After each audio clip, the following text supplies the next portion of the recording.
Teka muna mga kapatid, magnilay muna tayo.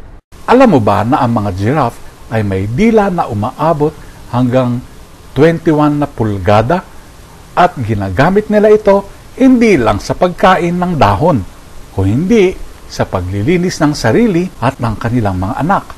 Isang kakaibang halik ng pag-aaruga.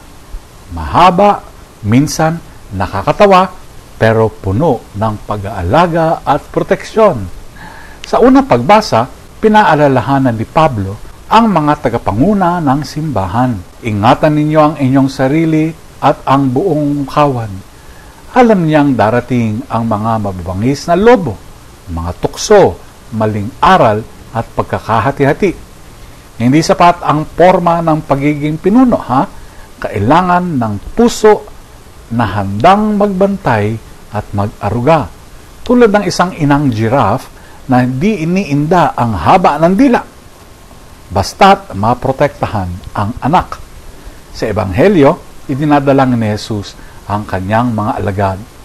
Ingatan mo sila sa masama.